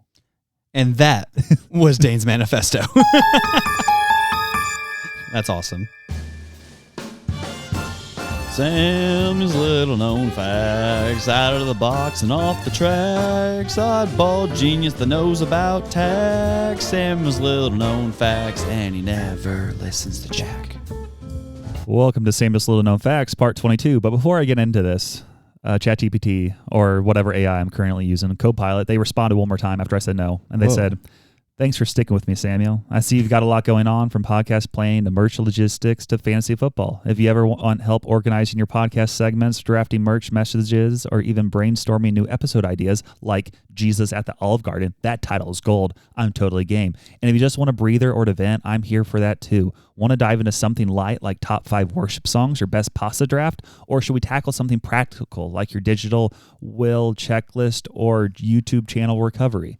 Jesus at the Olive Garden? This is weird. Did I talk about this last week? That was last week, okay. and I almost made that the episode title, but then I was like, I don't know. I felt kind of weird having Jesus at the Olive Garden as the title.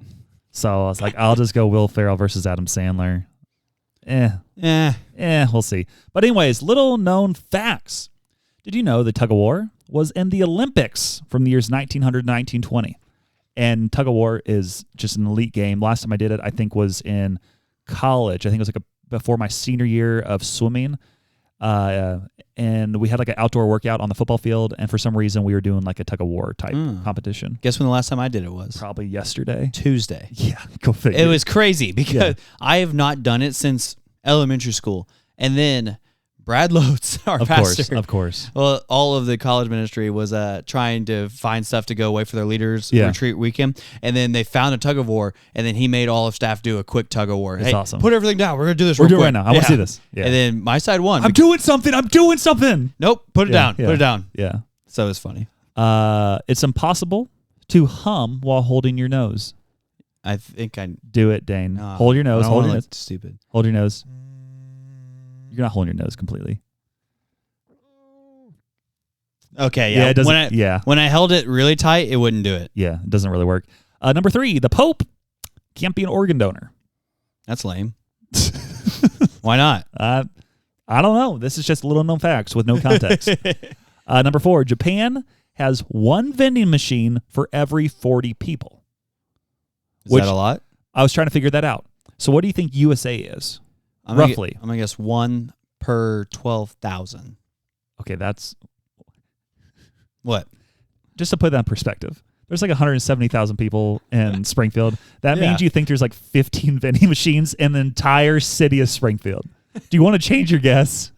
Just quick perspective. 1 per 11,999. Horrible. For what I saw, it looks like USA has closer to 1 for every 50 people. So we do have a lot of vending machines, but it seems like Japan has just slightly more. Japan wants to make person. things just more streamlined. And then finally, McDonald's. They once made bubblegum flavored broccoli. That's gross. Why? Why would you do that at McDonald's? How do they do that? That's not natural. Oh, really? Bubblegum flavored broccoli isn't natural? That's what I'm saying. Flavored broccoli. That's super How did AI generated. McDonald's do it? Let's see what they say. McDonald's attempted to create bubblegum flavored broccoli to encourage children to eat more vegetables. The idea was to combine the sweetness of bubblegum with the nutritional benefits of broccoli. Yada, yada, yada. I just don't want things that are bubblegum flavored either. Here's a CBS News article.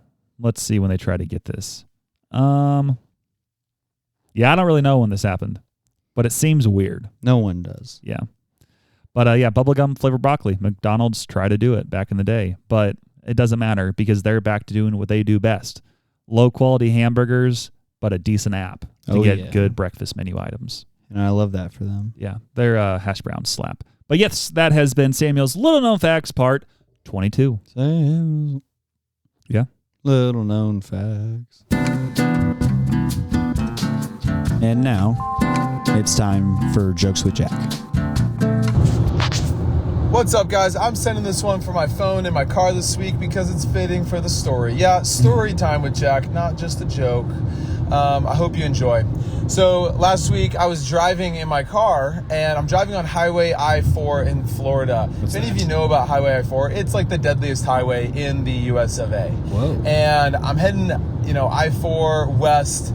And my wife calls me and she says, hey, you need to be really careful. There was some reports about a crazy driver driving on the wrong side of the road. This one crazy driver driving on the wrong side of the road. It's probably Jack. You need to be really careful or you're going to get in an accident.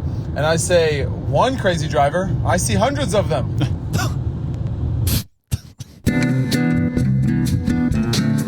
And now, it's time for... So, Jack's jokes suck. Yeah, I mean, it is Florida. Everybody would be pretty crazy there. And that's a nice little comeback on your end there, Jack. Do you have any other thoughts? I think that he was the crazy driver himself and that he doesn't want to out himself. I think you're right. Now going back to some comments from some past episodes. Episode 136, Angela Birdwell. She's jumping in there. And she said, solid Sandler picks by Dane.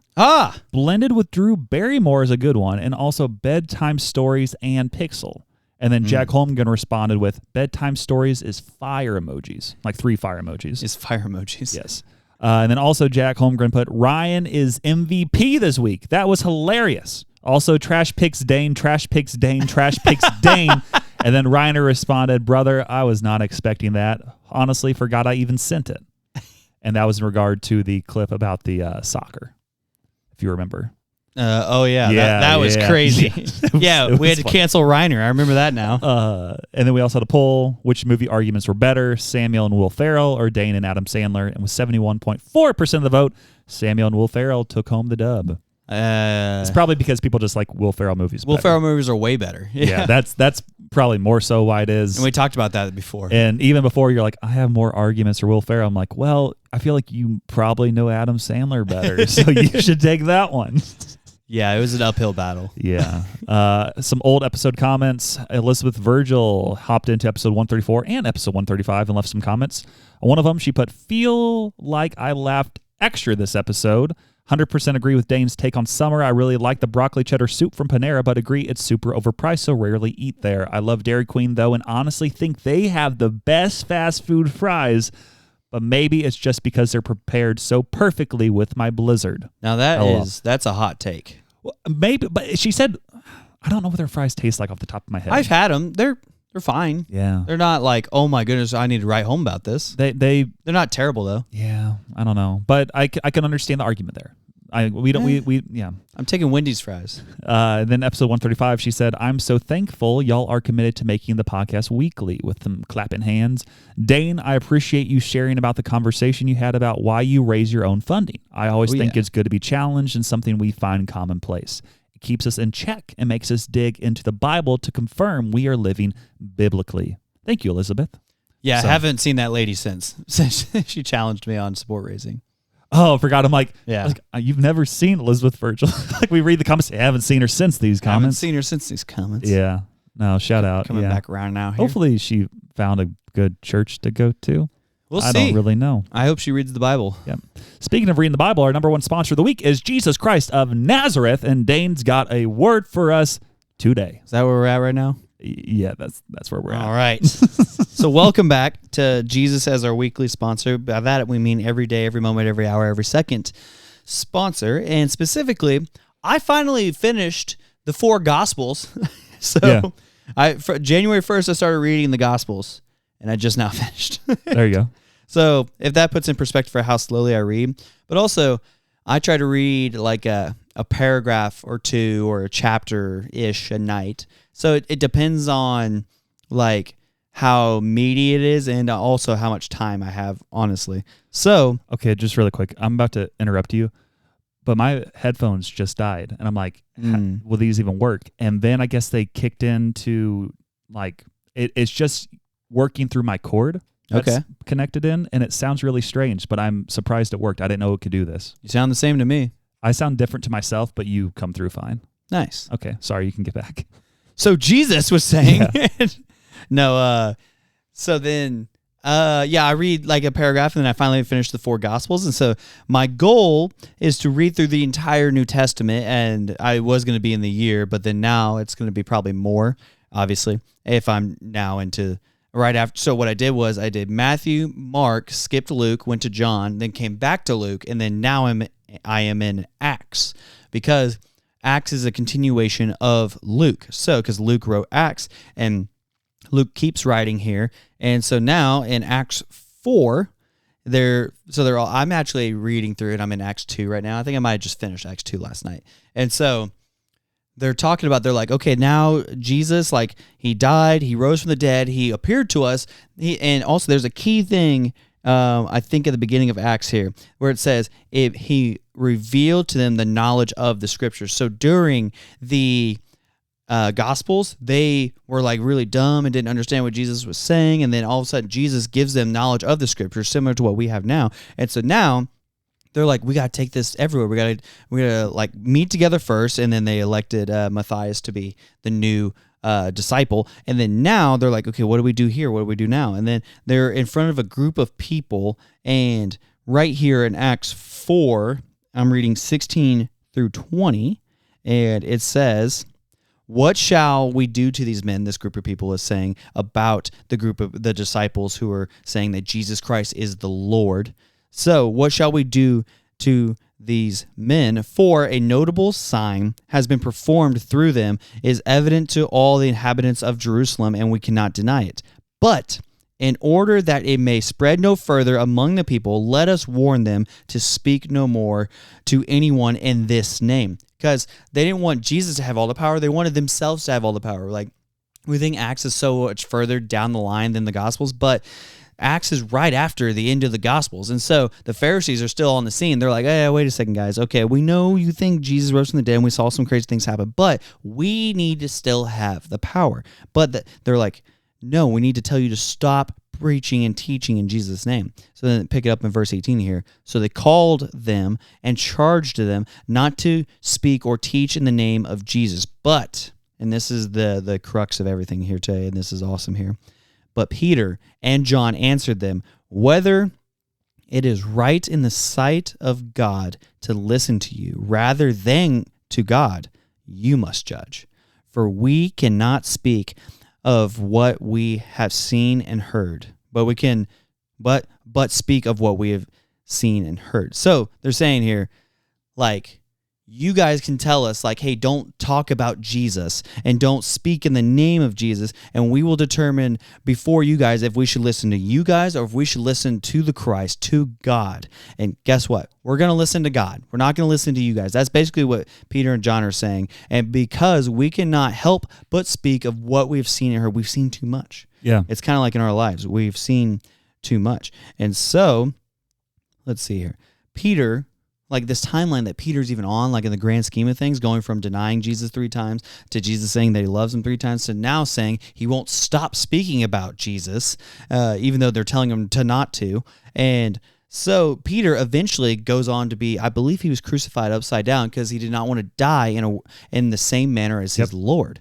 And so it's like Peter goes from like not wanting anything to do with Jesus, wants the benefits of Jesus, to now he can't help but profess that he's the Christ. And so Jesus, following Jesus, almost always costs you something. And right here, it's the approval of the masses, approval of the people around him, a better life, because now people are starting to get angry with them in similar ways that they were angry to Jesus. And so we see that play out with all of the apostles except for John. They all die a brutal death. And so it'll almost always cost you something. And lucky for us, Christianity is the primary religion here in America. And so do we even have the boldness of Peter and John here when we're at work, when we're at school, whenever we're in the gym, whenever we're playing whatever sport we're playing? Do we have the boldness to want to like stir up feelings in a similar way like this? Not necessarily like looking for people to be mad, but looking to say, hey, like, let's stop beating around the bush here. Like, yeah, it's hot. Nobody cares. Let's talk about something of internal importance. Jesus. Like, I did that in an interview yesterday, which was cool. Mm-hmm. It was to work at Hy-Vee. And so I don't know if I'm going to take that or no. But I told him all about how I was a youth pastor and working with kids, and talked about going to youth camps and things like that. So that was really cool. And so ultimately, what I'm saying is my dream personally is, well, it used to be. Now I don't think this will happen to me, but my dream used to be is that I would get fired from a job for sharing Jesus too much. I'd be like, that's awesome. Yeah. I told Lindsay to do it all the time. Mm-hmm. I'm like, Lindsay, like, she's like, oh, I can't talk about Jesus directly because I'll get fired from my job. Who cares?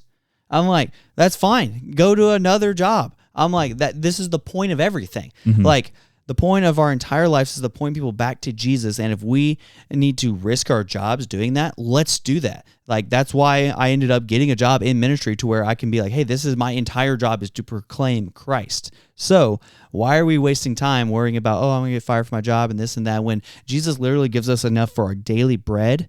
And so he's going to provide, like, whether on this or in this life or in the next life, because even if we die, we win. Like, there's no losing here. So I'm like, why not risk our jobs? Why not risk our social status? Why not risk everything and use it all as leverage to proclaim and worship the only one worthy of worship, and that's Jesus. So what I'm saying is that's Acts 4:16-20, and that's Jesus, our number one sponsor of the week. Shout out to Jesus Christ of Nazareth. Number 2, sponsors of the week, Jake, Trust, and Art. Sort of pretty Ricky. Still kind of annoyed with the pickleball stuff. And then Reverend Banks. I'm going to see Reverend tonight. Where? I think I can talk about this now. Have I said that they're pregnant on the podcast? They posted about it. I don't know if you've said it. Yeah, I was waiting until they posted about it. I found out a long time ago. They're pregnant, guys. Wow. Reverend Banks. And Mrs. Reverend Banks is pregnant. What a guy. I can't wait now to tell him, hey, by the way, I told the whole world that you guys are pregnant. The whole entire world. Man. Follow them on Instagram to see the baby journey. Oh, man. They talked about wanting to buy some of Lindsay's stuff, too. And that's a good idea. Yeah, I was like, do it. I don't care. And I can't remember what I said. I said something to them, and it's crazy, but she crazy pregnant. Not crazy pregnant. It's been like 3 months. If that. Or 4, yeah. And so, yeah. Usually, also, just really quick. So I think it's been about 3 months because that's how long people wait. But then I heard something else. I don't know who it was for sure, but they were talking. It might have been I think it was JP Pocluda probably said this, and he's like, "Why do people wait 3 months to tell people? Like, you should tell people like immediately and get prayer like immediately from like everybody around you. So even if you do for some reason like lose a pregnancy, like then people know what you're going through and can come around you easier. A little bit. I've thought about that. Yeah. It's like, why are you waiting for getting that prayer from like other people? Yeah. And maybe you wait to post it on social media, but still like tell people around you. Yeah. The only perspective I can kind of give on that is I've thought about that too. I was like, nobody's going to be mad at you for something that was out of your control, like losing a pregnancy and things like that. However, like similarly, this is not the same thing, but similar in terms of like how people react. Like whenever I got cancer, it was very like, it felt like I was letting people down. And like when people were all sad and stuff, and I was like, yeah, guys, I'm sorry. I didn't try to do this. Yeah. And people were always more sad about it than I was. And so I would always end up having to comfort people. Like, people were crying at church over it. And I was like, it's okay. And so similarly, like if you were to lose a pregnancy, like you're very sad about it. And then now you have to go and tell people about it. Kind of like breaking up with somebody. You're like, man, I'm sad. And now I have to go tell everybody that I actually lost the pregnancy. But I feel like it's different if you're bringing it to like, you're like hopefully tight-knit group of people, whether that's like if you're like in a small group or whatever else. Like I feel like those you should are the tell people, them for sure. Yeah, I feel like you get all those people and maybe family, etc. But then obviously social media hasn't been around forever, so you don't necessarily need to post on there for everybody. I only want people to guess with my wife. Yeah, just like, Dane, have you just been eating well, or what's happening here? This is called sympathy weight. Yeah. But yeah, that was just something I heard, and I found it being really interesting. And obviously, people have different reasons for different things they do. But as with most things that JP Pagluta says, I'm like, you're pretty wise. Oh yeah. Guess who's one of our anti-sponsors this week? What did you name? I forgot what it was. Judgmental Jake. Judgmental Jake. Yeah. That was in one of your comments. I don't remember who it was. He tried. But Judgmental Jake. I told him all about how you guys have been blasting him in the comments. Do you know what Jake wanted Dane to do today? Oh, clean his bathroom instead of recording. And it's like, no. That's crap. No. And then Jake's like, no, that's crap all over the bathroom. He's like, no, I'm going to the pod. He said you need to clean your bathroom before Reverend Banks comes over tonight and Mrs. Reverend Banks. Does he wake you up every morning to make sure like, hey, don't sleep in, Dane? Come on, get out of you're wasting daylight. Oh man, I'm pretty nervous to eat on the couch, if I'm being honest. You're nervous to do anything. That's always the best place to be in. We need a nightstand too, like at the end of the couch. And I'm just like, this is great and crazy all at the same time. But I think we've installed everything in the house now. So I don't think I have to do any construction work anymore. Shout out. Which is great. That's good.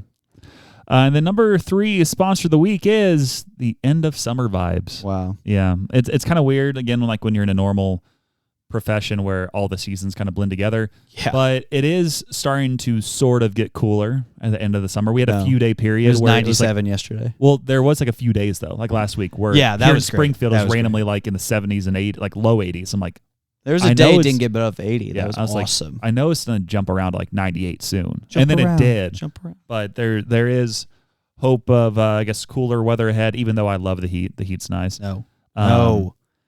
But either way, the summer is coming to an end. Football's coming up, and the World Series will be coming soon. True. So August is the busiest time of year for our church. Yeah, because you're trying to recruit like crazy. Oh my goodness, it's like there's so many people coming in. You're like, do we need 4 services, 5 services, 6 services? All of them. Yeah. On Sunday, you're going to see 100 college students commissioned on stage. Let's go. Well, and they're 100 college leaders. Honestly, I probably won't see them because I doubt they'll show up at 8 a.m. They're going to all of them. Oh, I'll see them then. Yeah. Shout out. They're going to the 8, the 9:30, and then at the 11, they're literally leaving and going straight to Missouri State from there to go then tell people about Jesus. That's cool. Shout out. Invite them to our Salt Network events. Let's do it. And then also reach out again if you want to make clips for us or buy a $30 shirt shipped to you, or we can make a better deal if you want to buy multiple or if you're in town. Friday Pickleball, we already talked about it multiple times. Or sponsor me as your pickleball person. I will play exclusively with your products and tell people that every other product sucks. If you just send me free stuff. Nope. Except Friday Pickleball, because you still want to use the code Samuel14434 to get $5 off your order. Anybody who believes in me, I'm telling you, I'll use any product that's not a wooden paddle. Any product. And then also Dane's ministry support link is in the bio. Oh, yeah. Actually, no, I'll go work for any ministry. You give me money, I don't care. I will trash all the other churches. I was using your same energy here, Dane. Just a little bit. I will do anything for money, whatever it is. I love a good rivalry. Yeah. And then also to keep telling your friends if you enjoy the podcast. Let's make this podcast blow up in a good way. Yes.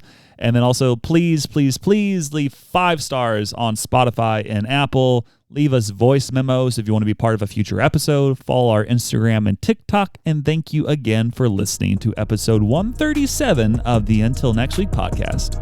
I'm talking gear. I'm talking paddles, pickleballs.